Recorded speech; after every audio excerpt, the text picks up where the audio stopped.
Last night, I heard my son dictating my bank card's PIN number to my daughter-in-law. I just smiled. And 50 minutes later, his cell phone exploded with a message that changed everything. But let me tell you how I got to that moment. It was 3:15 in the morning when I opened my eyes. Not from a nightmare, not from thirst, but from a voice coming from the other side of the wall. A voice I've known for 38 years, ever since I held him in my arms and promised him he would never want for anything. The voice of Mark. My son. He was speaking in a low voice, almost a whisper, but in the silence of the night, every word reached my room clearly. At first, I thought maybe he was dealing with something urgent, some problem that couldn't wait until morning. But then I heard the tone, that tone people use when they're planning something they don't want anyone else to know. I lay completely still. My heart was beating slowly, very slowly, as if my body knew it had to keep absolutely silent to hear every syllable that left his mouth. And then I heard him with total clarity. Take everything out, honey. She has over $80,000 saved in there. She's sound asleep. She won't realize it until tomorrow. And by then, we'll have cleaned it out. I closed my eyes slowly. Not from fear, not from surprise. I closed them because something inside me already knew.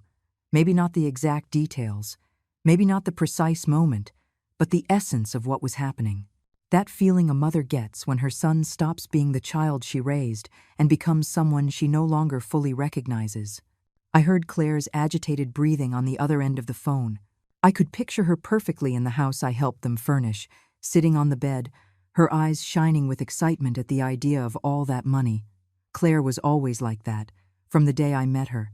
Behind that perfect smile and those kind words, there was something calculating, something that measured every gesture, every visit, every fake hug.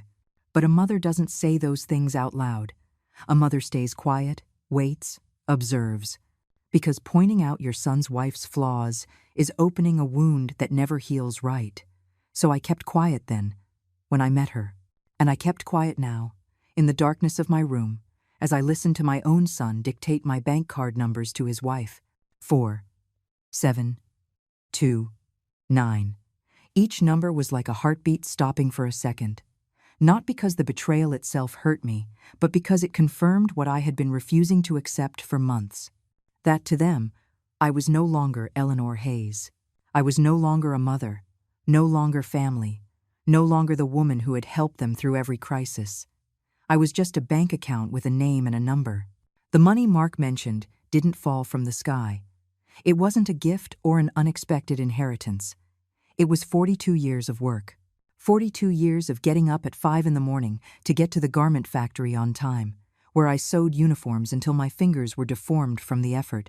42 years of saving every penny I could, hiding it away, planning for a future where I wouldn't have to ask anyone for anything, not even my own son. When I was widowed 11 years ago, Mark was 27. He promised me he would never leave me alone, that he would always be there for me.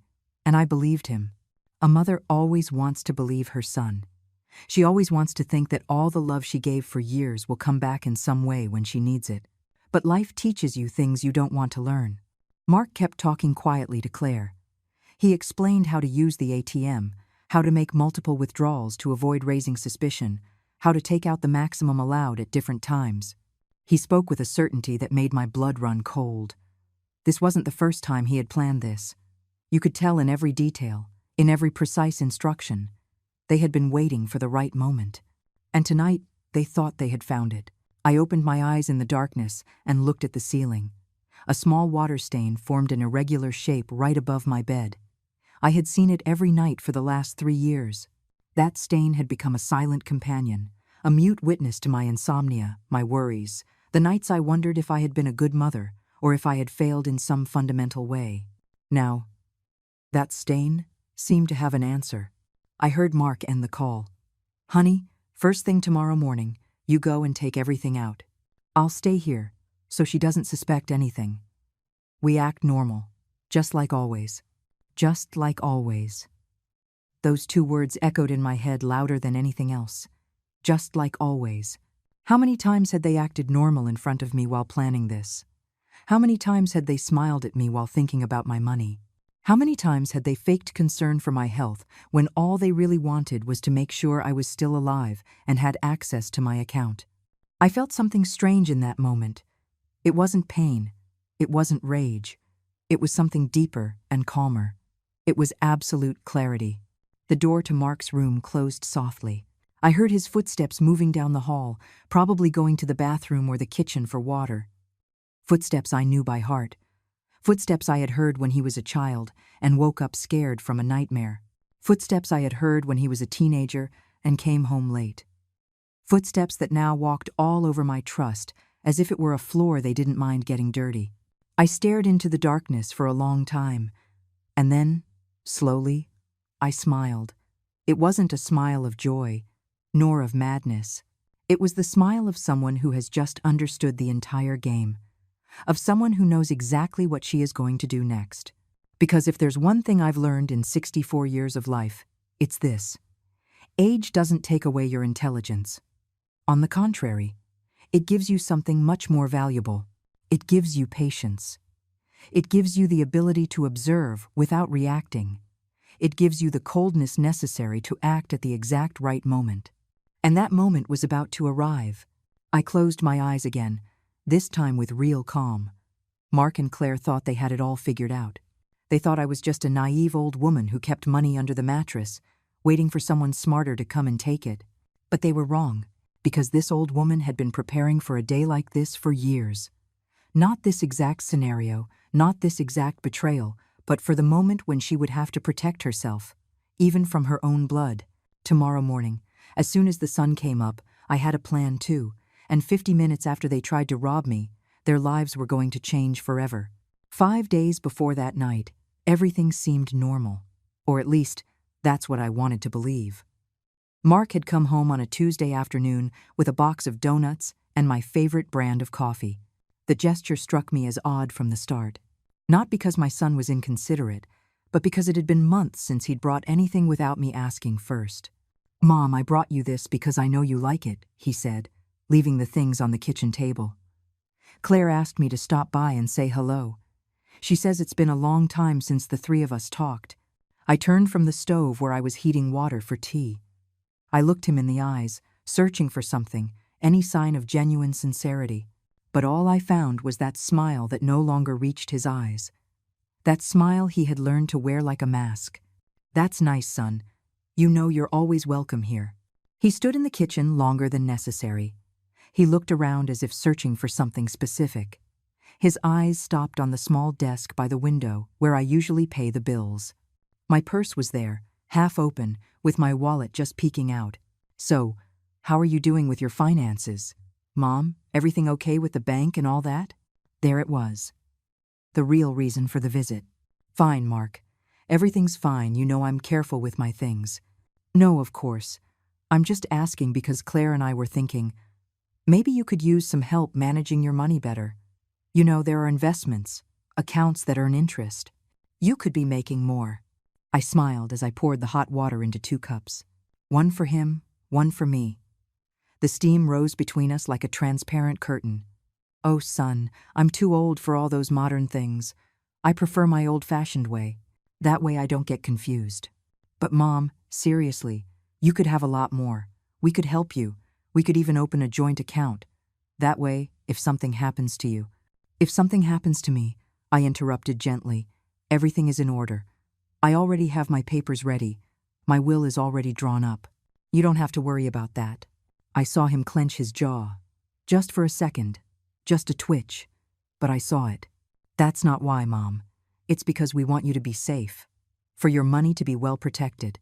"It is protected, Mark. Very protected." We drank our coffee in uncomfortable silence. He stared at his cup. I stared at him. At some point in the last few years, my son had become a stranger who shared my blood, but no longer my values. When he left that afternoon, I sat in the kitchen for a long time. The donuts were still on the table, untouched. I wasn't hungry. I just had that heavy feeling in my stomach that appears when you know something bad is coming, but you can't quite see its shape yet. 2 days later, Claire came alone. That really was strange. Claire never came alone. She always needed Mark as a shield, as a translator for her intentions. But that Thursday morning, she knocked on my door with a huge smile and a tray of cookies from that expensive bakery downtown. "Eleanor, it's so good to see you." I was in the neighborhood and I said, "I have to stop by and say hello to Eleanor." "Come in, Claire." I was just about to make some lunch. "Oh, don't bother. I'm just here for a moment." "But listen, Eleanor. I wanted to ask you something important." She sat in the living room, legs crossed, very elegant, very composed. Claire always knew how to sell herself. Impeccable clothes, perfect makeup, measured words. Everything about her was a careful presentation. "Mark told me you have your savings very well tucked away. That's very good, very good. But look, I work in banking, and I know a lot of options that could help you multiply that money. Safe options for people your age." Claire didn't work in any bank. She worked part-time at a clothing boutique, but I didn't say anything. I just nodded and waited for her to continue. "The thing is, with inflation, with everything going up, money that's just sitting there loses value, but if you invest it well, you could live much better. You could even help us out if you ever needed to." There it was again. The same song, different voice. "I appreciate the concern, Claire, but I'm fine just as I am." "But Eleanor, think about it. You're 64 years old now. You have to think about your future, your security. We could take care of everything. You would just have to sign a few papers and that's it. No complications. Sign a few papers." There was the whole trap, served up on a silver platter. "No, thank you. I prefer to keep everything as it is." I saw her smile tighten just slightly. The muscles around her mouth tensed for a fraction of a second before relaxing again. "Well, Eleanor, you know we just want what's best for you. But if you change your mind, we're here." She left with the same smile she arrived with. The cookies remained on my table. I didn't touch those either. I didn't want to eat anything that came from those hands. I didn't sleep well that night. I kept thinking about their words, about how they had coordinated their attacks. First Mark with his fake concern, then Claire with her poisoned offer, both looking for the same thing, access to my money. On Friday, Mark returned, this time with another excuse. "Mom, I need to ask you for a favor. It's temporary, I swear. We're a little tight on bills this month, and we need to borrow about $3,000. I'll pay you back in 2 weeks." My word, $3,000, a specific amount. An amount that proved they already knew how much I had. "Mark, I've already lent you money many times, and you've rarely paid me back in full. This time is different, Mom. This time I'll pay you back. I have a new project, a business opportunity, but I need capital to start." I shook my head slowly. "No, son. Not this time." His face changed. The mask cracked completely. "I can't believe you're being so selfish. You have money just sitting there, doing nothing, and you won't help your own son, your own family." Selfish. That word hit me harder than anything else. "Mark, I worked 42 years for that money. It's not selfish to protect what cost me so much to earn. It's survival." "Survival? That's ridiculous. Mom, you're old. What do you need so much money saved for anyway? You can't take it with you." I just stared at him in silence. This man in front of me was no longer my son. I don't know when I lost him, when he went down the wrong path, but the Mark I knew had disappeared a long time ago. "I think it's time for you to leave," I said in a calm voice. He left, slamming the door so hard it rattled the window frames, and I just stood there, in the middle of the living room, finally understanding that the war had already begun, that my own daughter-in-law and my own son had decided that I was the enemy. That night, I checked all my documents, my bank account, my passwords, my savings. Everything was in order, everything was secure, but I knew that wouldn't be enough. I knew Mark and Claire wouldn't stop with a simple no.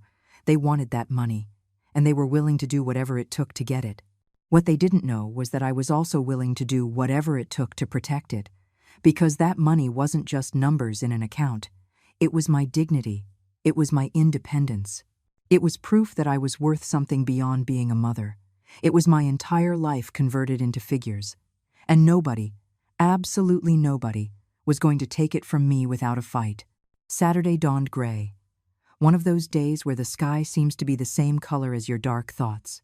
I got up early, as always, made my coffee, sat by the window, and watched the empty street as the steam rose from my cup. It had been 3 days without seeing Mark or Claire. 3 days of silence after that argument. Part of me wanted to believe they had given up, that they understood I wasn't going to budge. But the other part, the wiser part, knew that silence only meant they were planning something different. And I was right. At 10 in the morning, the doorbell rang. I looked through the peephole before opening. It was Mark, alone, with a grocery bag in his hand and that look of a repentant child he used to put on when he was little and broke something. I opened the door without a word. "Mom, I've come to apologize. I crossed a line the other day. I shouldn't have talked to you like that. I brought stuff to make you lunch, your favorite." I let him in because there was still that maternal part of me that wants to believe in redemption. That foolish part that thinks maybe, just maybe, her son had come to his senses. He started taking things out of the bag. Chicken, vegetables, rice, things I did in fact like. He started cooking without asking permission, moving around my kitchen with a familiarity that no longer felt comfortable. While he cooked, he talked. He talked about his childhood, about when I taught him to make pancakes, about when I took him to school on cold mornings. He talked about beautiful memories that I also held in my heart. But there was something false in his nostalgia. Something acted. "You know, Mom, I've been thinking a lot. Claire and I have been really stressed lately. We're in debt. A lot of debt." There it was. The real reason for the visit. I didn't turn around. I kept looking out the window as he continued. "We owe about $32,000. The credit card, a personal loan, overdue bills. I just don't know what to do. They're going to repossess the car. Maybe even foreclose on the house." I felt a pang of genuine concern. Despite everything, he was still my son. But I held firm. "And how did you get into so much debt, Mark?" I heard him stop chopping the vegetables. The silence stretched for a few seconds before he answered. "Bad decisions. Expenses we shouldn't have made. Claire wanted to remodel the whole house. I wanted to make her happy. And now we're drowning." Claire wanted. It was always Claire who wanted. Mark never took his own responsibility. "And you've come to ask me to pay your debts." "I'm not here to ask. I'm here to beg. Mom, we're your family. Your only family. If we go down, you'll be all alone." I turned slowly to look at him. He was standing by the stove, kitchen knife in hand, his eyes shining. I couldn't tell if it was with real tears or fake ones. "Mark, I don't have $32,000 to give you." I lied. Of course I had it. I had almost triple that. But he didn't need to know. "I know you have more. Mom, I know you've been saving your whole life. Please. This is the last time I'll ask you for anything like this." The last time. How many times had I heard that phrase? "I can't help you with this. I'm sorry." His face transformed. The mask of the repentant son fell away completely, and something darker was exposed. Something that scared me. "You know what, Mom? I'm tired. Tired of you always being so closed off, so suspicious. You hoard all that money like you're going to live forever, as if you have no obligation to your own blood. I have no obligation to pay the debts you two created out of your own lack of control." He laughed, a bitter, humorless laugh. Lack of control. Look who's talking. The woman who lived her whole life counting pennies, denying herself any pleasure, saving and saving like a scared rat. That comparison hurt more than I wanted to admit. "I think you should go, Mark." "No. I'm not leaving until you understand that you owe us this. Everything you have is because we give you company, we visit you, we make you feel like you're still useful. Useful, as if my value depended on them. Get out of my house." "Or what? What are you going to do? Call the cops? Report your own son? Everyone will find out what kind of mother you are. A mother who lets her son sink when he needs her most." He walked toward me with slow, intimidating steps. He didn't raise his hand, he didn't touch me, but his presence felt threatening. He wanted me to be afraid. He wanted to break me, but I had already been broken for years, and when there's nothing left to break, all that's left is hardness. "Leave. Now." We stared at each other for a long moment, his eyes against mine, son against mother. And in that moment, I knew I had lost Mark forever. That the boy I raised no longer existed. That in his place was a desperate man, manipulated by his wife, blinded by greed. He left without saying goodbye. The food was left half-cooked on the stove. The smell of the chicken mixed with the bitter taste of disappointment. I sat at the kitchen table and I cried. Not for long. Just enough. I cried for the son I lost, for the family I never really had, for the years I invested, believing that love was enough to hold the bonds of blood together. But the tears dried quickly, because behind the sadness came something stronger, the certainty that I had to protect myself, that I had to act before they did. That night, after dark, I heard noises outside my house, soft footsteps, careful movements. I peeked through the window with the lights off and saw a figure by my mailbox. It was Claire. She was going through my mail, looking for my bank statements. I didn't go out to confront her. I just watched as she checked every envelope, how she took photos with her phone of the ones with the bank's logo, how she put everything back, trying to make it look untouched. When she left, I went out and collected all the mail. Sure enough, there was a bank statement. I opened it with trembling hands. There it was, my full balance, $83,400, the result of 42 years of sacrifice. And now they knew exactly how much I had.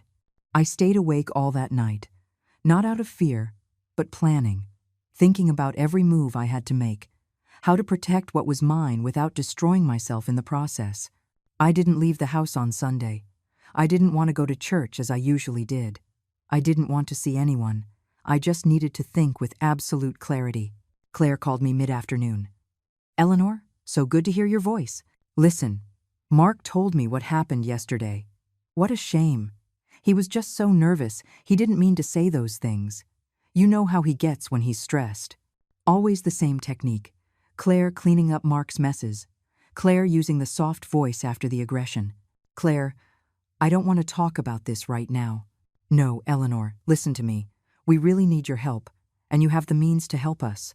I know you have over $80,000 saved. That's a lot of money for one person. With just half of that, you would save us." My blood ran cold. She said it so naturally, with such certainty, confirming that they had, in fact, been investigating my finances. "How do you know how much I have?" "Because we love you, Eleanor. Because we worry about you and your security. That money should be in a safer place, with us. You are not going to touch my money, Claire." "Oh, Eleanor, don't be like that. Think about your son. Think about your family. You wouldn't want to see us out on the street, would you? If you end up on the street, it will be because of your own decisions, not mine." I hung up the phone before she could answer. My hands were shaking, not from fear, but from rage I had held in for too long. That night, as I tried to sleep, I heard Mark again. He was talking on the phone with Claire, and this time, he wasn't hiding his true intention. "Honey, there's no other choice. We have to do it as we planned. She's never going to give us that money willingly." On Monday, I woke up with a mental clarity I hadn't had in weeks. I had barely slept after hearing that last conversation, but my mind was more awake than ever. By 7 in the morning, I was already dressed. I put on my best clothes, the ones I saved for important occasions.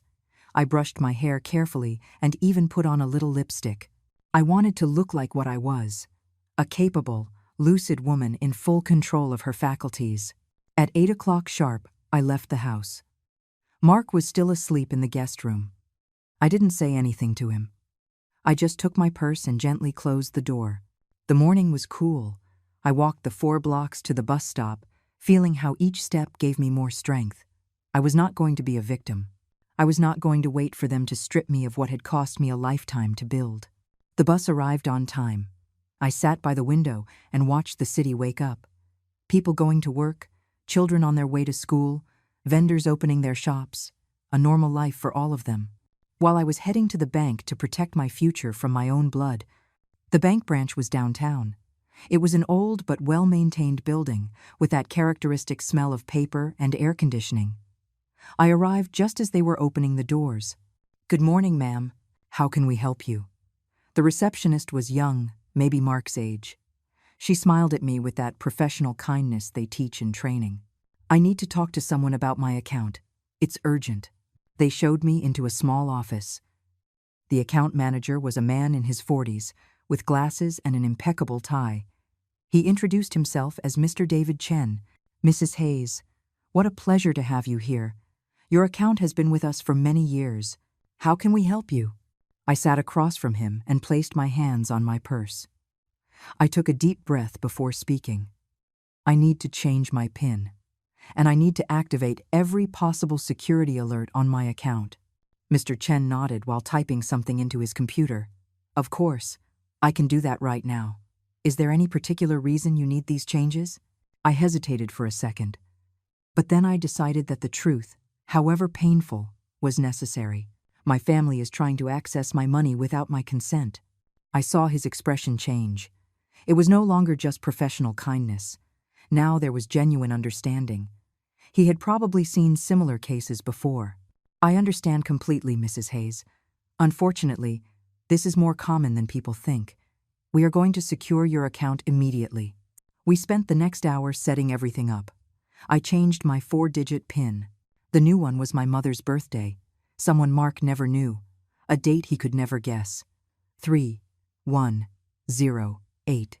We activated text alerts for any transaction over $100. We set it up so that any withdrawal over $500 would require my physical presence at the bank with identification. And there's one more thing, Mr. Chen. I need to open a second account. A second account? For what? I want to transfer almost all my money to that new account. In the current account, I'll leave only $5,000. The manager looked at me over his glasses. He immediately understood what I was doing. I see. That's an intelligent strategy. If someone checks your main account, they'll see a lower balance. The rest will be protected in an account that nobody else knows about. Exactly.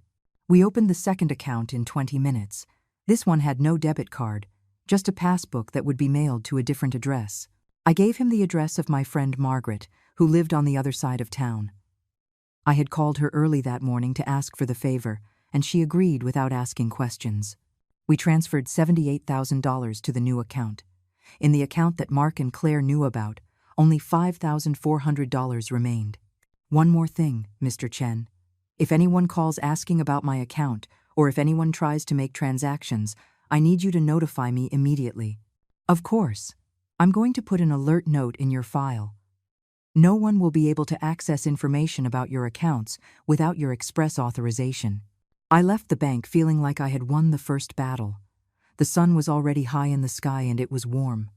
I stopped at a nearby diner and ordered a coffee and a pastry. I sat by the window and watched people pass by as I ate slowly, savoring every bite. For the first time in days, I felt something close to peace. But I knew this was just the beginning. Mark and Claire wouldn't be stopped by a simple refusal. And when they discovered I had moved my money, they would become more desperate. I had to be prepared for what was coming. I got home after 11 in the morning. Mark was in the living room, watching television as if nothing had happened between us, as if he hadn't screamed at me the day before, as if he hadn't threatened to destroy my reputation. Where were you, Mom? I went out to run some errands. What errands? I looked at him steadily. His interrogating tone didn't scare me anymore. My errands, Mark. Things that don't concern you. I saw him clench his jaw.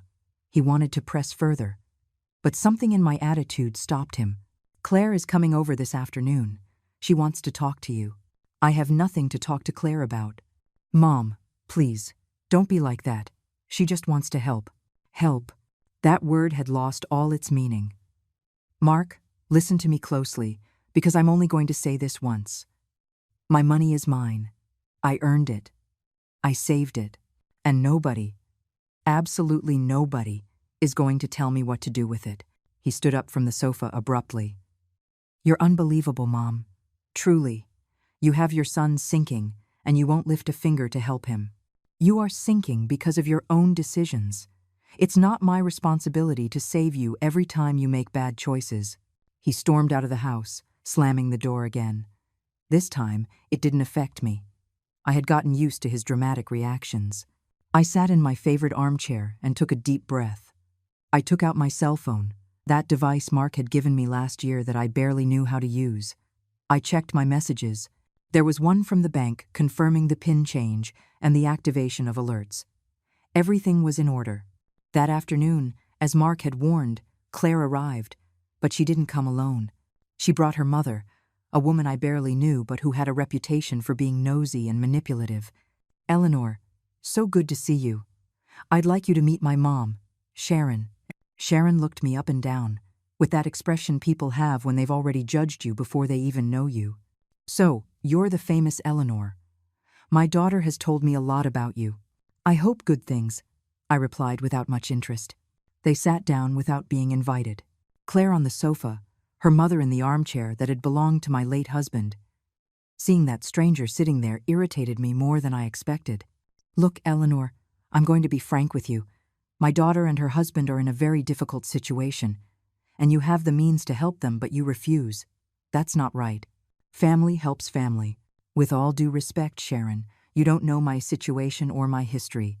You have no right to judge my decisions. I have every right. My daughter is suffering because of your stinginess." Stinginess. Another word they threw at me like a stone. "Your daughter and my son got into debt all by themselves. I didn't sign for their credit cards. I didn't ask for their loans. Their problems are a consequence of their actions." Sharon stood up, indignant. "What kind of mother are you? What kind of person lets her son sink when she has the ability to save him? A person who learned that saving someone over and over only teaches them that there will never be consequences for their mistakes." The silence that followed was thick. Claire stared at the floor. Her mother stared at me with pure hatred, and I looked at them both with the calm of someone who has already made her decision and will not change it. "I think it's time for you to leave. This isn't over, Eleanor. My daughter deserves that money. Mark deserves that money. And one way or another, they are going to get it." It was a clear threat, direct, undisguised. I walked them to the door and locked it behind them. I leaned against the wooden door and closed my eyes. "One way or another," she had said.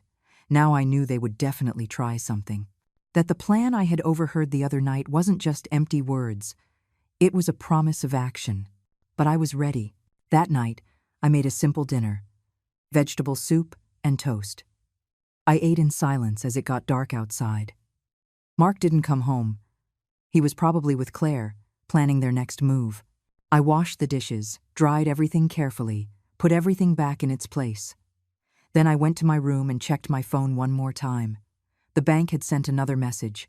"Dear customer, your new passbook will be mailed within the next 5 business days." 5 days. I had to hold out for 5 more days until I had physical access to my other account. I could do it. I went to bed early, but I didn't turn off the light. I just stared at the ceiling, waiting. The next 3 days were strangely quiet. Mark didn't come home. He didn't call, didn't send messages, didn't show any sign of life. It was as if he had disappeared completely. And that absence, far from calming me, made me more nervous. Mark's silence was worse than his shouting. On Tuesday, I went to the grocery store as I always did. I bought what I needed for the week: fresh vegetables, fruit, a little meat. The routine helped me stay calm. While I was picking out tomatoes, I saw a neighbor who waved at me from a distance. Linda, a woman my age who lived 3 houses down. "Eleanor, so good to see you. How have you been?" "Fine, Linda. Just the same as always. Listen, I wanted to ask you. The other day I saw your son with that young woman going through your mailbox. It was like 11 o'clock at night. Seemed odd for that time of night." My blood ran cold, but I kept my composure. "Oh yes, they were looking for an important letter. You know how young people are. They leave everything until the last minute." Linda nodded, but I saw in her eyes that she didn't quite believe me. She said goodbye and went on with her shopping. I stood there, holding the tomatoes with shaking hands. They were watching my mail, waiting for the passbook from the new account to arrive. That's why I'd had it sent to Margaret's house. That's why I had been careful. I got home and put everything away in silence. The empty house weighed on me more than ever. The walls seemed to constantly remind me that I was alone, that my only son had abandoned me, or worse, that he was planning how to rob me. On Wednesday, I got a call. It was a voice I didn't recognize. Mrs. Hayes, this is the law firm of Wallace and Keene. Your son, Mark, hired us to speak with you about a family matter. A lawyer. Now they were using lawyers. I have nothing to talk about with any law firm. My son has no right to involve lawyers in my personal affairs. Ma'am, we understand your position, but your son alleges that you are not in a condition to manage your finances properly. He is requesting an evaluation of your mental competency. My breath caught in my throat. A mental competency evaluation. They wanted to declare me incompetent to take control of my money. I am 64 years old, and I am perfectly sound of mind. This is an abuse. It's not an abuse, ma'am. It's a legitimate concern from a son for his mother. If you refuse the evaluation, he can request it through the courts. Let him do whatever he wants. I am not going to submit to any evaluation because I am perfectly healthy. I hung up the phone, my hands trembling with rage. This was a new tactic. If they couldn't convince me, if they couldn't rob me directly, they would try to declare me incompetent. They would try to take away my autonomy, my dignity, my right to decide about my own life. I immediately called Margaret. Margaret, I need your help. I need the name of a good lawyer. Eleanor, what's wrong? Are you okay? I told her everything, every detail. The threats, the manipulation attempts, the call from the law firm. Margaret listened in silence, and when I finished, she sighed deeply. Oh, my friend, how horrible. How can a son do this to his own mother? I don't know, Margaret. I don't recognize Mark anymore. It's like he's become someone else. Look, my nephew is a lawyer. He specializes in family law. Let me talk to him. He'll help you. That afternoon, Margaret's nephew called me. His name was Michael Torres, and he had a calm voice that inspired confidence. Mrs. Hayes, my aunt told me about your situation. I want you to know that what your son is trying to do is very difficult to achieve. To declare someone incompetent, you need solid medical proof. Psychiatric evaluations, neurological exams. They can't do it just because he says so. But they can try, right? They can try, and the process can be long and painful. That's why I recommend you get ahead of it. Go to your doctor. Ask for full evaluations that prove you are perfectly fine. That way, you'll have documents to back up your competency. I'll do it tomorrow. And Mrs. Hayes, there's something else you should consider. If your son continues with these actions, you could request a restraining order. Protect yourself legally. A restraining order. Against my own son. I never thought it would come to this. Let me think about it, Mr. Torres. Of course. In the meantime, document everything. Every call, every threat, every attempt to access your information. Everything can be useful if this goes to court. I hung up, feeling overwhelmed. My life had become a legal battle against my own family, against the person who had grown in my womb, who had been my reason for living for so many years. On Thursday, I went to the doctor. Dr. Evelyn Reed had known me for 15 years. She had treated me through every illness, every ache, every health concern. Eleanor, it's good to see you. What brings you in today? Doctor, I need you to do a full evaluation on me. Memory tests, cognitive tests, everything you can to prove that I am in full command of my mental faculties. She looked at me with concern. Has something happened? I told her a summarized version of the situation. I saw her expression change from concern to indignation. It's unbelievable what they're doing. Of course I'll help you. We'll run every necessary test. I spent the next 2 hours in tests. Short-term and long-term memory, temporal and spatial orientation, reasoning ability, a full cognitive evaluation. I answered every question. I completed every exercise. I proved that my mind was as clear as ever. Mrs. Hayes, your results are excellent. You are in perfect mental condition. In fact, you have a better memory than many people 40 years old. I am going to prepare a detailed medical report that you can use for whatever you need. Thank you, doctor. You don't know how much this means to me. I left the office with the report in my purse and a strange feeling in my chest. Relief at having medical confirmation of my health, but also a deep sadness that I needed that paper to defend myself from my own son. That night, finally, Mark returned home. He arrived around 8 o'clock. He came in without a greeting, went straight to his room, and closed the door. He didn't come out for dinner. He didn't say a word. He just locked himself in like a resentful teenager. I stayed in the living room, pretending to watch TV, but really, I was listening. Listening for any sound coming from his room, any sign of what he was planning. Past midnight, I heard his voice. He was on the phone again. This time I couldn't make out the full words, but I caught fragments. Almost ready. Just need the exact moment. When the confirmation from the bank arrives, my heart started to beat faster. They were waiting for something from the bank, something to confirm information about my accounts. Tomorrow night. Yes, tomorrow is perfect. She won't suspect a thing. Tomorrow night. Friday. There was only one day left until whatever they were planning. I got up silently and went to my room. I locked the door, something I had never done before. I sat on the bed and took out my phone.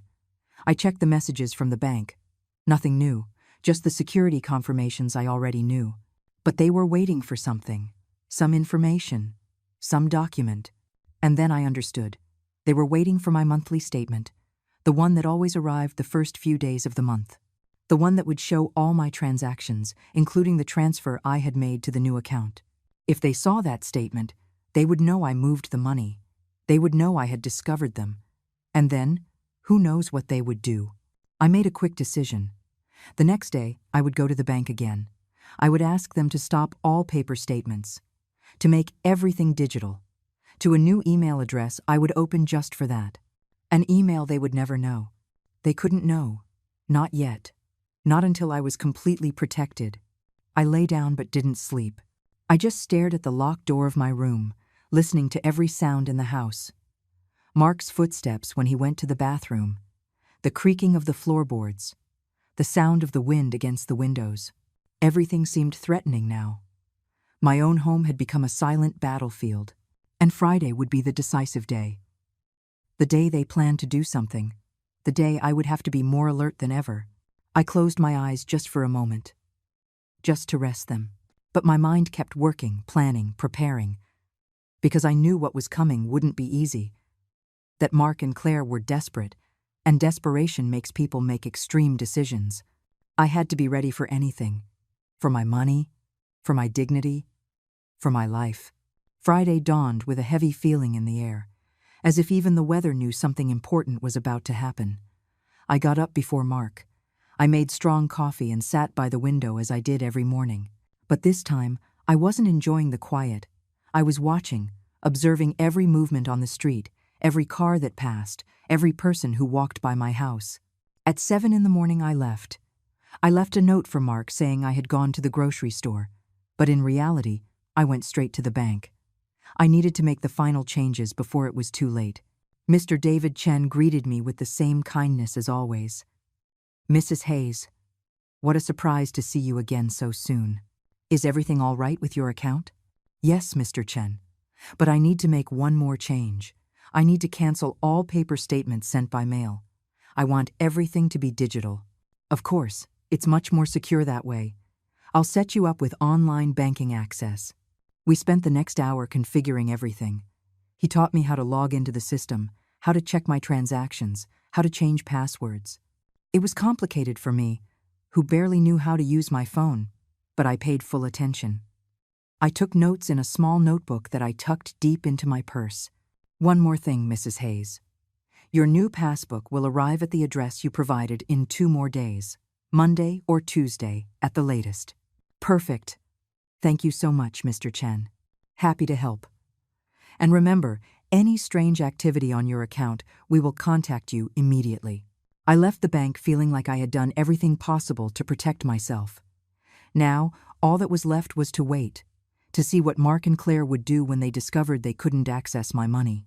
I returned home after 10 in the morning. Mark was in the kitchen, eating cereal straight from the box. He looked at me when I walked in but said nothing. I said nothing either. The silence between us was so thick you could almost touch it. I put my things away and went to my room. I needed to rest a little. The tension of the last few days was taking its toll on me. My head ached, my chest ached, my entire soul ached. I lay down on the bed without taking off my shoes. I closed my eyes just for a moment, and I fell asleep. When I woke up, it was already dark. I looked at the clock on my nightstand. 10:30. I had slept for almost 12 hours. I sat up, confused, disoriented.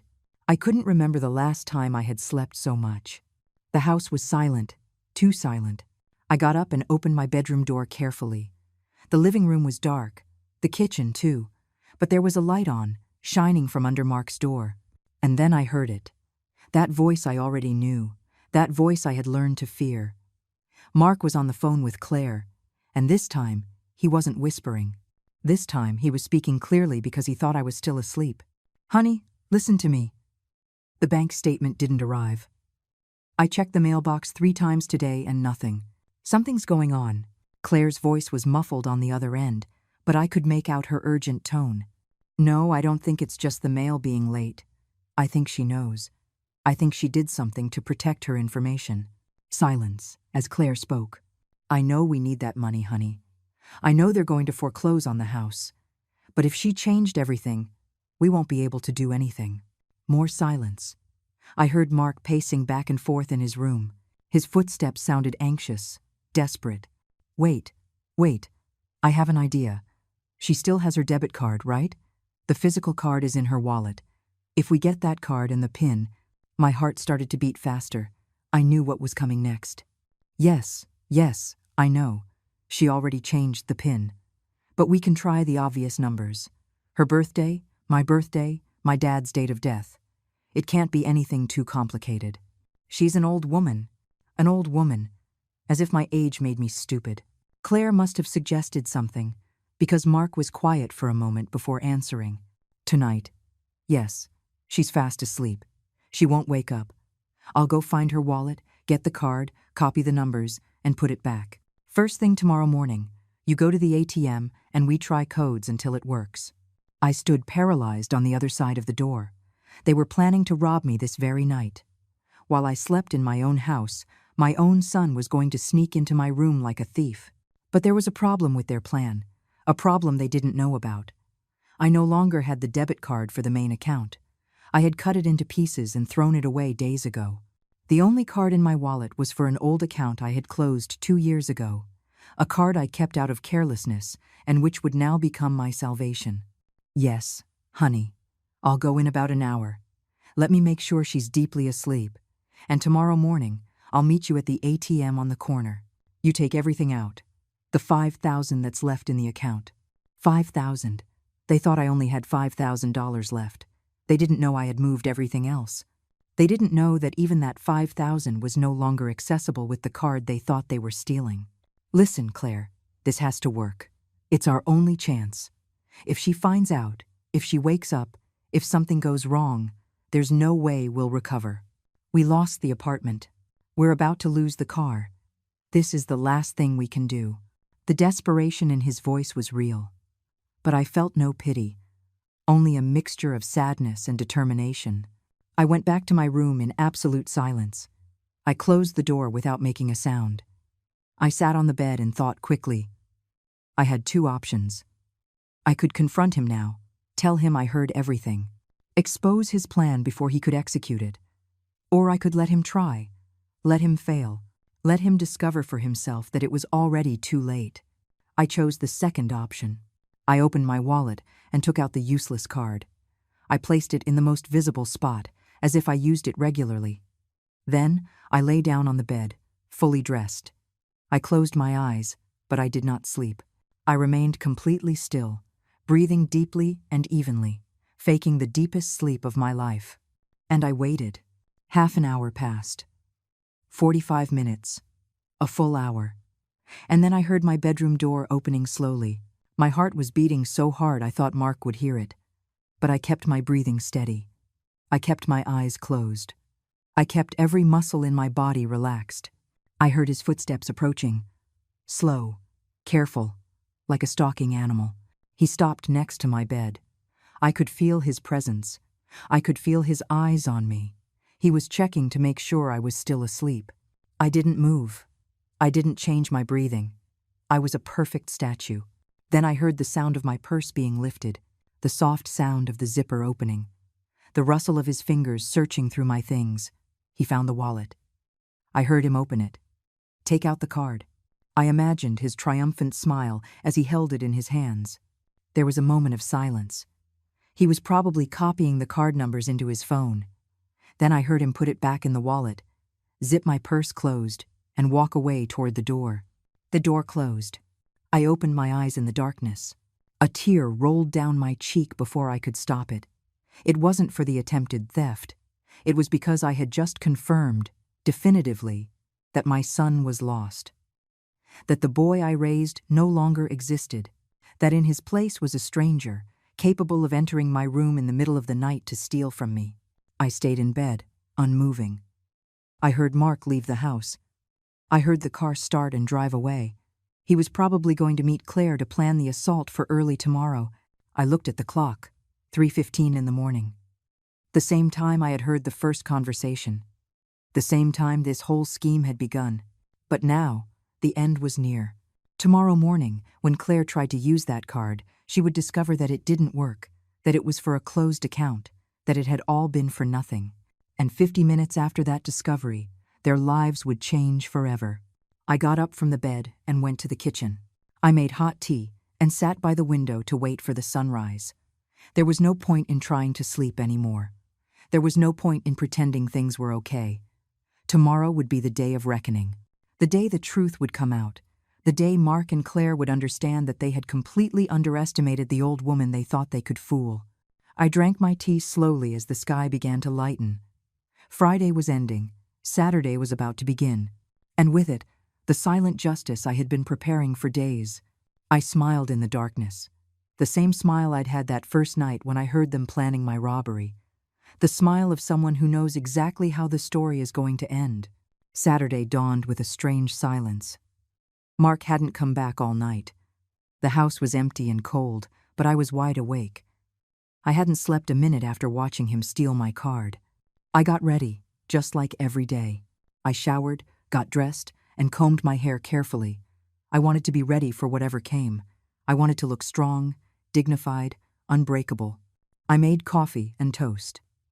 I sat at the kitchen table and ate breakfast calmly, watching the clock. It was 6:30 in the morning. The ATMs opened at 7. In half an hour, Claire would be trying to use the stolen card. In half an hour, she would discover she had failed. I drank my coffee slowly, savoring every sip. There was something liberating in knowing the end was near. That I wouldn't have to pretend anymore. That I wouldn't have to live in fear in my own home. At 7 to 10, my phone rang. It was an unknown number. I didn't answer. 2 minutes later, it rang again. The same number. This time, I answered. Mom, you have to help us. Please. It was Mark. His voice was desperate, almost hysterical. What's wrong, Mark? The card. The card doesn't work. Claire is at the ATM, and it says the account is closed. That it doesn't exist. Mom, what did you do? I stayed silent for a few seconds, letting the question hang in the air between us. What did I do, Mark? Or what did you do? Mom, please, this isn't the time for games. We need that money. They're going to foreclose on the house. They're going to throw us out on the street. That money you need so badly. That's the money you tried to steal from me last night while I was sleeping. Silence on the other end. A silence that confirmed everything. I don't know what you're talking about, he finally said. But his voice was trembling. Mark, I heard you. I heard every word you said to Claire on the phone.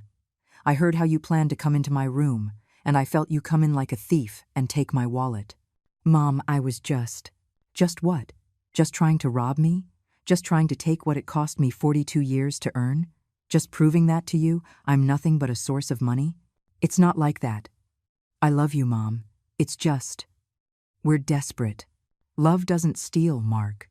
Love doesn't manipulate. Love doesn't threaten. What you two feel isn't love. It's greed. I heard him breathing heavily. I heard voices in the background. Probably Claire, asking what was happening. What did you do with the money, Mom? Where is it? It's in a place where you two can never touch it. A place that's safe, away from your hands. You can't do this to us. We're your family. You stopped being my family the day you decided to see me as a walking bank.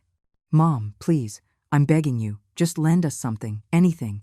10,000, 5,000, something. No, Mark. I'm not giving you anything. Not 1 cent. It's over. Then you're selfish. A selfish old woman who would rather see her son on the street than help him. I'd rather teach you that actions have consequences. That you can't live your whole life expecting other people to solve your problems. I hung up the phone before he could answer. My hands were shaking, but not from fear, from contained rage, from deep sadness, from liberation too. The phone rang again. I didn't answer. It rang 5 more times. I didn't answer. Finally, it stopped ringing. I sat in the kitchen, staring at my empty coffee cup. I had imagined this moment many times over the last few days. I thought I would feel victorious, but I didn't feel victory. I just felt a huge emptiness in my chest. Half an hour passed, 45 minutes, a full hour, and then I heard the front door burst open violently. Mark stormed in like a hurricane. His face was red with fury. His eyes were bloodshot. Behind him was Claire, looking just as undone. "Where is the money?" he screamed. "Where did you put it?" I stood up slowly from my chair. I looked at them with absolute calm. "I already told you. In a place where you will never find it." Mark walked toward me with threatening steps. He stopped inches from my face. "Are you going to tell us right now? What bank? What account? What did you do?" "I'm not telling you anything. You can scream all you want. You can threaten me. You can do whatever you want. You are not going to touch my money." Claire stepped forward, tears streaming down her face, but they were tears of rage, not sadness. "Eleanor, please understand. If we don't get money today, we lose everything. Everything. They're going to sue us. They're going to garnish our wages. They're going to destroy our credit forever. You should have thought of that before you spent what you didn't have. Before you lived beyond your means. Before you planned to steal from an old woman." "We didn't steal anything," Mark shouted. "We were just going to take what's ours. That money should be for the family. That money is mine. I earned it. And you have no right to any of it." Mark took a step back. I saw him take a deep breath, trying to control himself. But he was losing control completely. "You know what, Mom? I've put up with you my whole life. My whole life I've tolerated your ways. Your stinginess. The way you count every penny. Your obsession with money. And now that I finally ask you, that I beg you, you turn your back on me." "I never turned my back on you, Mark. I was the one who worked double shifts to pay for your school. I was the one who sold my jewelry to give you the down payment on your first car. I was the one who lent you money time and time and time again without you ever paying me back. Don't talk to me about turning my back. Then give me this one last chance. This one last bit of help. And I swear, I will never ask you for anything again. You've told me that exact same thing 5 times. And there's always a next time. There's always another crisis. There's always another emergency. Not anymore, Mark. It's over." I saw something break in his gaze, as if he finally understood that he wasn't going to get what he wanted, that he had lost this battle. "Fine," he said, his voice cold. "Fine, if that's how you want it. But when you're old and sick, when you need someone to take care of you, when you're alone and scared, don't expect me to be there." His words were pure poison, designed to wound me where it hurt the most. I would rather be alone and with my dignity than accompanied and robbed. Claire let out a scream of frustration. "This is unbelievable. Unbelievable. She has over $80,000 saved and she won't share any of it. Nothing. What kind of person does that? A person who learned that money can't buy real love. And that if I have to buy your affection, then it isn't worth anything." Mark grabbed Claire by the arm. "Let's go. It's not worth it. This woman is dead inside. All she cares about is her money." They walked to the door. But before leaving, Mark turned around one last time. "This isn't over, Mom. We're going to get lawyers.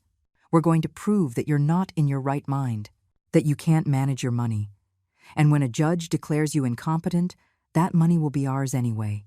"Try it," I told him, my voice calm. I've already been to my doctor. I already have full evaluations that prove I am perfectly healthy. I've already spoken to a lawyer. I've already documented every threat, every attempt at manipulation. You try it, and you will lose. Mark opened his mouth to answer, but no words came out. Claire pulled him by the arm, and they both left, slamming the door so hard it shook the whole house. I stood in the middle of the living room. The silence that followed was deafening. The walls seemed to breathe with me. The whole house seemed to exhale after so much tension. I walked slowly to the window. I saw them get into their car. I saw Mark hit the steering wheel in fury. I saw Claire crying with her hands over her face. I saw them finally speed off and disappear. And then something strange happened. Something I didn't expect. I sat down in my favorite armchair, and I began to cry. Not from sadness, not from fear. I was crying from liberation.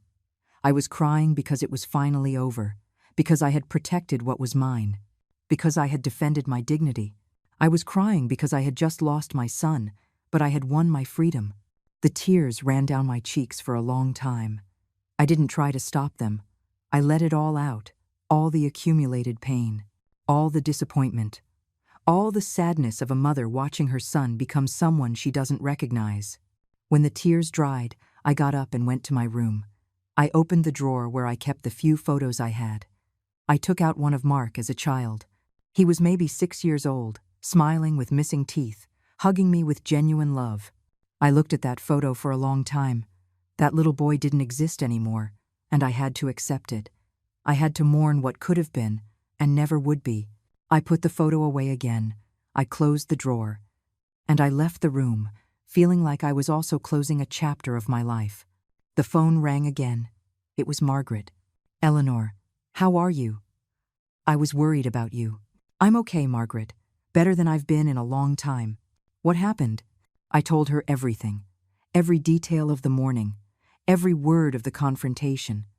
Margaret listened in silence until I finished. "Oh, my friend, you were so brave, so strong. Not everyone could do what you did." "I don't feel brave, Margaret. I just feel tired. But you did the right thing. You protected what's yours. You defended your dignity. Now you can live in peace." "I hope so. I hope so with all my heart." We hung up after talking for a while longer. Her words gave me comfort. They reminded me that I wasn't alone, that I had true friends, people who valued me for who I was, not for what I had. I spent the rest of the day in silence. I cleaned the house, as if I were also cleaning my life. The days that followed were strange. The house felt different, bigger, emptier, but also more mine than ever. Mark didn't come back. He didn't call. He didn't send messages. It was as if he had disappeared from my life completely.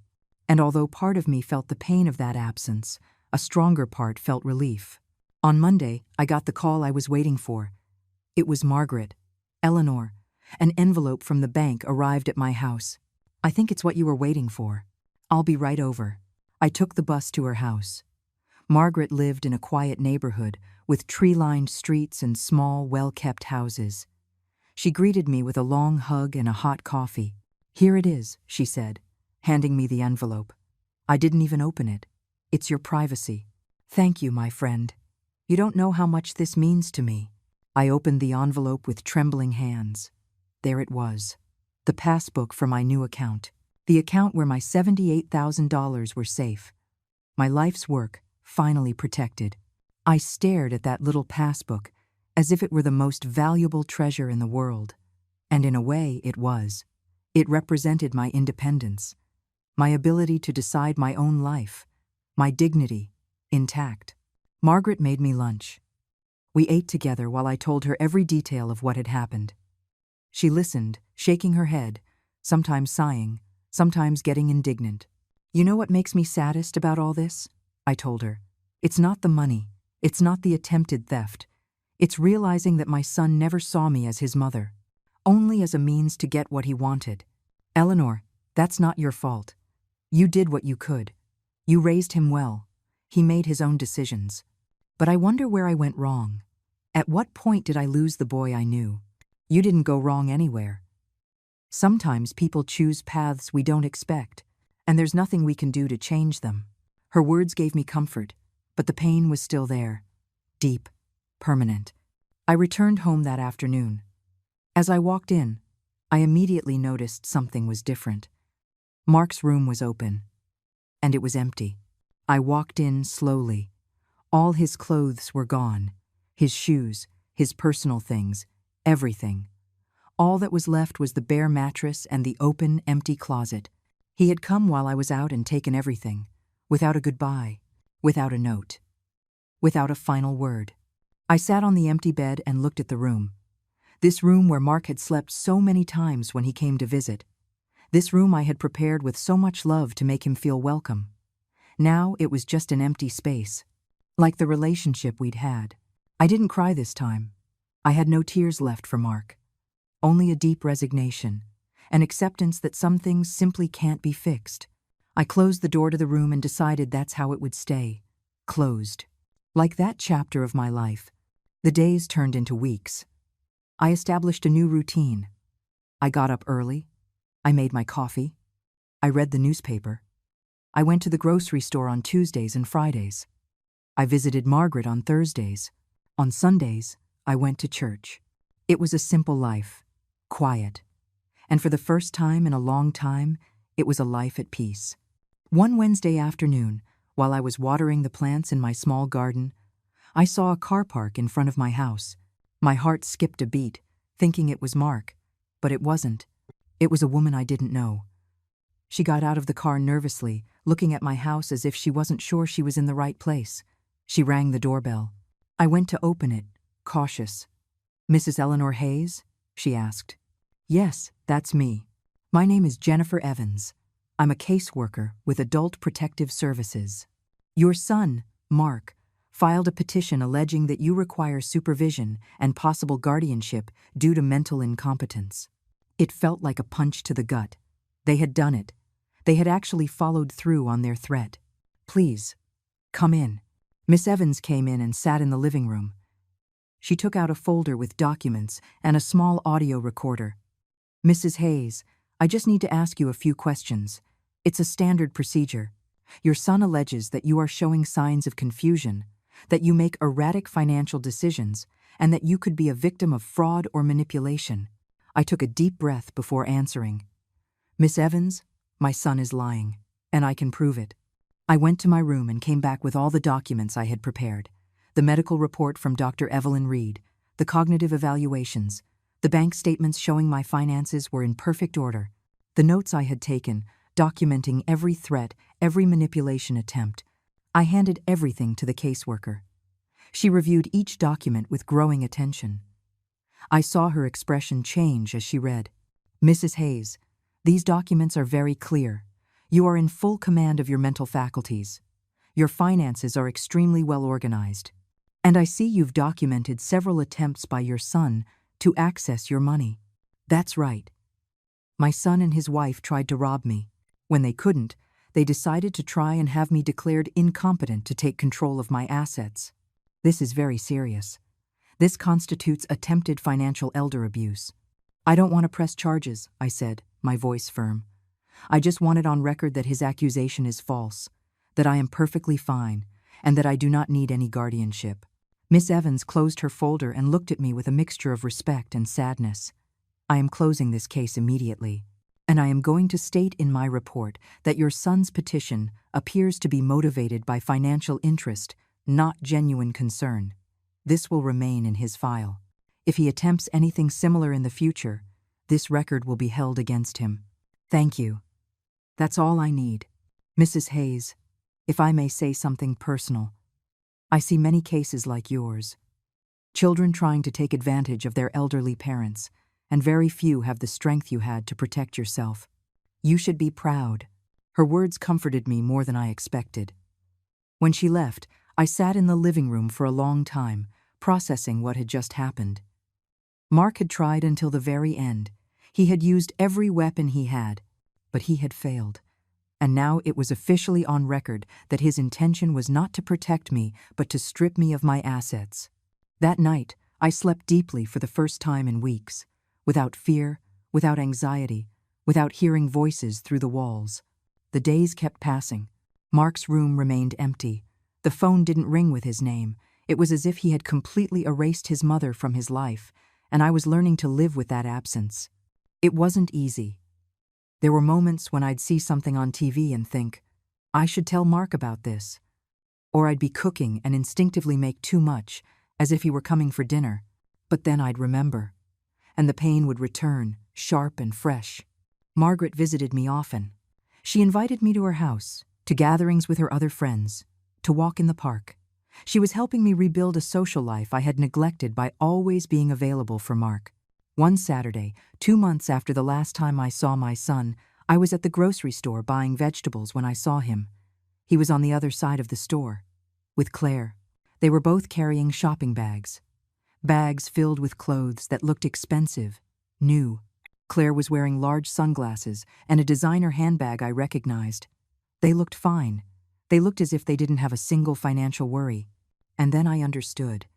They had gotten money from somewhere else. Maybe another loan. Maybe Claire's family. Maybe they had sold something. It didn't matter how. What mattered was that they were still living beyond their means. They still hadn't learned their lesson. Mark saw me. I know he saw me because his eyes met mine for a fraction of a second. But he immediately looked away, as if I were a stranger, as if we had never met. And I did the same. I looked away. I continued buying my vegetables. I went on with my life. I didn't feel anger. I didn't feel pain. I just felt a confirmation that I had made the right decision. That protecting my money hadn't been selfish. It had been survival. Because if I had given them that money, they wouldn't have just spent it. They would have come back for more, again and again, until they had left me with nothing. I paid for my vegetables and walked to the bus stop. The sun was high and bright. It was a beautiful day, and for the first time in many years, I felt that my life could be beautiful too. Quiet. Mine. Without manipulation. Without threats. Without having to watch every word, every action, every decision. Free. Finally. Completely free. 6 months after that final confrontation with Mark, my life had found a rhythm I never imagined possible. I woke up every morning without that weight in my chest, without that anxiety of wondering what would come next, without having to check my wallet every night to make sure everything was still in its place. The house, though quieter, felt warmer. I had turned Mark's room into a small sewing room. I bought a used sewing machine and took up something I had abandoned for years, making my own curtains, tablecloths, pillows, simple things that brought me joy. Margaret had introduced me to her group of friends. We met every Thursday afternoon. We drank coffee, shared stories, laughed about things that only women our age understand. They were women like me, women who had worked all their lives, women who had raised children, women who had learned that family is not always synonymous with loyalty. One of them, Joan, confessed to me one day that her daughter hadn't spoken to her in 3 years because she had refused to sell her house at a low price. Another, Brenda, told us how her son had forged her signature to get a loan. I wasn't alone in this. There was a whole world of betrayed mothers who had learned to rebuild themselves. My bank account was still intact. My $78,000 were safe, growing slowly with interest. Sometimes I would look at the passbook and feel a mixture of pride and sadness. Pride for having been strong enough to protect it. Sadness because it had cost much more than 42 years of work. It had cost me my son. But I was learning to live with that loss. Like you learn to live with a scar. It never disappears completely, but over time it hurts less. One spring afternoon, while I was watering the plants in my garden, I saw a familiar car parked down the street. It was Mark's car. My heart sped up for a moment, but the car just sat there. No one got out. I kept watering my plants, pretending I hadn't seen it. After a few minutes, the car started and drove away. I don't know what he was looking for. Maybe the courage to knock on my door. Maybe he just wanted to see if I was still alive. Maybe he hoped to see me weak, regretful, needing him. But what he saw was a calm woman, tending her garden, living her life in peace, and he left. I didn't see him again after that. At night, when the house was silent, I sometimes thought about how things had ended. I thought about that moment in the early morning when I first heard him planning to rob me. about that smile that appeared on my face, about those 50 minutes of preparation that changed everything. Because those 50 minutes weren't just about protecting my money. They were about reclaiming my dignity, about reminding myself that I still had value, that my life wasn't over just because I was older, that I could still make decisions, that I could still defend myself. Dr. Reed had told me at my last visit that I was healthier than I had been a year ago, that the stress I had been living under was gone from my body, that it showed in my blood pressure, in my posture, in my eyes. "You have a better glow, Eleanor. You look at peace." And she was right. I was at peace. One morning, I received a letter. It had no return address. I opened it curiously and found 3 $1 bills. Nothing else. No note, no explanation. But I understood the message. It was from Mark. It was his way of saying he had paid me back something.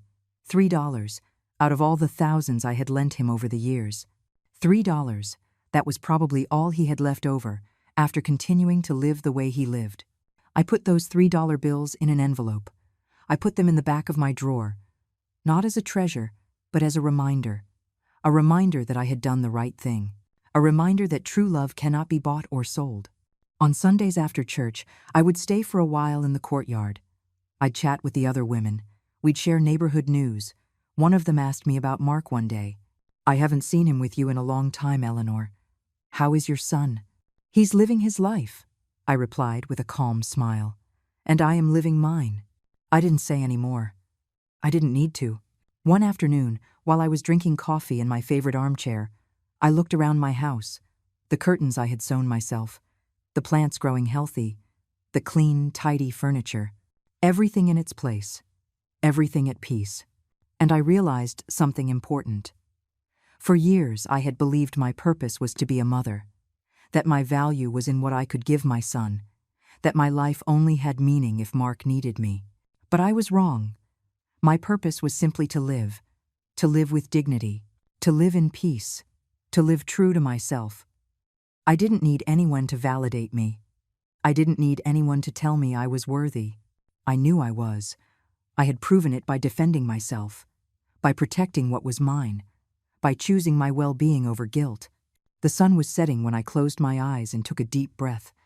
The air smelled like jasmine from the garden.